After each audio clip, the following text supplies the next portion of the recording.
Ngeleleke sinamukele e-TV enkulu kakhulu eMakhaya TV. Ngokudlule evidweni eyidla iy'manga kakhulu lapho umkhulu ayecacisa khona uma usafuna impumelelo wokuthi ulizile kancane phela nocansi. Abantu bakhala kakhulu bathi hawu, umkhulu ekhuluma into enhle kangaka wena mfana yindaba na? Ungasasitsheli ukuthi umkhulu utholakalaphi? Zithini iy'namba? Cha, hayi ngiyaxolisa ngenza iphutha. Namhlanje-ke sicela ukunazisa ukuthi umkhulu utholakale Ngwebini eNquthu. Iy'namba zakhe-ke uyay'bona ziyayivelela la eskrinini. Sikubingelele sikwamukele mkhulu Zondo. Yebo, siyavuma. Mkhulu, siney'nkinga. Into engichazayo la ekhaya sizoxoxa ngazo zonke iy'nkinga ey'thinta wonke umuntu. Sakhuluma ngemali, sakhuluma ngey'dlozi. Yebo. Kodwa angifuni sisuke kakhulu edlozini ngoba idlozi liwumongo womuntu wase-Afrika. Yebo. Mkhulu, amathwasa amaningi la e-South Africa. Kwaze kwenziwa ihlaya kwathiwa umuntu umenele ephathwe ingculaza nje uyothwasa. Noma i-2000 laphathwa i-stress, iy'ngane lezi ezalwa ngo-2000 kuthiwa iphathwa i-stress siyothwasa. Kodwa la ekuthwaseni enye into enokuqhamuka kakhulu amagobongo. Abantu bayawaphambanisa. Mhlawumbe umkhulu engasicacisela ukuthi umuntu onjani ofanele enzelwe amagobongo. Kungani igobongo gcina sekuthiwa mhlawumbe ethwasa? Kusho ngake ngicacise la endaweni emagobongo yabona. Umuntu simsefe eqala, uyazi futhi simsefe eqala yabona. Ukuthi ufuna ini, uphethwe yini nanhlobo nezimoya yabona. Ngoba iy'moya zehlukene. Khona iy'moya zokuthi umuntu uyethwasa yabona. Khona iy'moya anazo nje ey'funa ukulungiselela zenzelwe amagobongo amancane yabona. Ukuze zimhlambule empilweni yakhe yabona. Uma uyagula udliwa labo uma kodwa kufunakala impande yani yegobongo yabona. And then thina siyasenza kanje abasamqamba uma usesimhlole yabona. Sicela ukuthi simhlole eqala ngegobongo elilodwa yabona.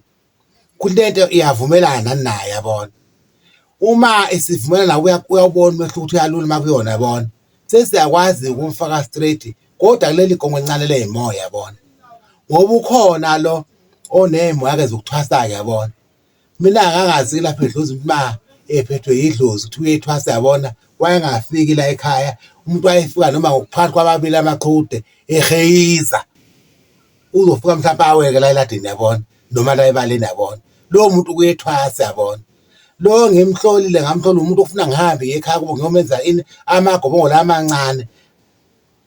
Uhlukene idlozi nomndawo.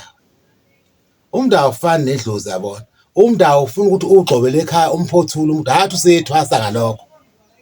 Kukhona le nkinga esilibalayo-ke.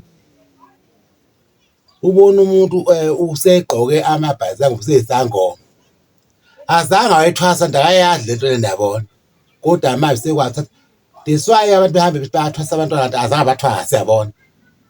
Umuntu athi angathwasanga athi uzokwenza ukuthi angayazi ukuthi yenziwa kanjani yabona. Manje ingakho-ke kuze gaxela amadlozi akhe uthola umuntu uzophuma eyothwasa yabona. Bese uthi uvule wathwasa wabuya ungasebenza. Ingani uphumana nedlozi elimnyama ekhaya kini uqobo yabona. Uthola umsamo wakini wasetshenzwa yabona. Akulungi lutho. Noma ngabe nifundile ingane ekhaya niqedile baningi yabo kodwa ngenxa yedlozi ukuthi umsamo wasetshenzwa wavalwa yabona. Nizohlala nje ekhaya ningabantu bebhodlela ningazi ukuthi ngenxa yokuthi umsamo wasetshenzwa. Kanti-ke masivula umsamo suke sivula ukuthi iy'ngane y'thole umsebenzi, iy'ngane y'thole umshado yabona. Kube ney'hlahla nje ekhaya kube right yabona. Siyakhona-ke ukuvula lokho-ke yabona. Into njengaleyo-ke thina la kwaZondi yabona. Wayicacisa mkhulu into ebuhlungu abantu abathwasa kungafanele bavele bethwase bese bayahlula bese beyothwala befuna amandla okuzenzela ngoba sebehlulekile lokho kade bekwenza. Kunjalo-ke. Angithi ayibona-ke leyo nto leyo ukuthi kunjalo nje. Uzokwamandwa umuntu uthi uyisangoma abantu azange ayithathe lo msebenzi awufundanga yabona. Manje mkhulu mayifika umuntu la kuwe ethi mkhulu ngizothwasa ngifuna ungithwasise uyakwenza lokho? Angeke ngikwenze mina. Ngamagama athini? Angeke ngikwenze ngoba umuntu ozela ekhaya umuntu oze ebusuku oze eheyiza noma ngaqhama beba emini-ke libebale kodwa eqhama mhlawumbe kude la ngazikhona yabona. Lo muntu uzomuthi afika awelela ebaleni yabona. Kuze sikhoneni sithole le phepha simshunqisele. Simbuza achaze ukuthi bethini-ke abantu manje abakubo yabona bamthuma uthini la ekhaya yabona. Yo pakhe isikhwama geza apake isikhwama athi uzothwasa cha simukeli thina. Mkhulu abantu sebayasaba inyanga lezi abayibuka kakhulu njengoba bekubuka la e-TV nawe. Ukuthi hey zibizo 100,000. Angeke ngisho ukuthi umkhulu ubiza ini malini. Kodwa mkhulu, uma ungayiqhathanisa amanani akho okubiza, mahle noma uyababaza?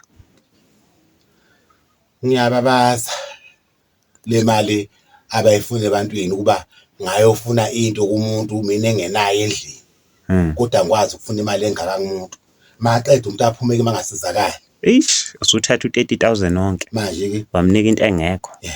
njengakuthina la ekuthwasiseni-ke thina njengathi uma simthwasisa umuntu sifuna mayebuye lezi iy'dloko zakubo ayibuyise, zibuyiswe yini ithonga lakhe. Hayi mkhulu, uyichaze yazwakala indaba yegobongo nokuthwasa.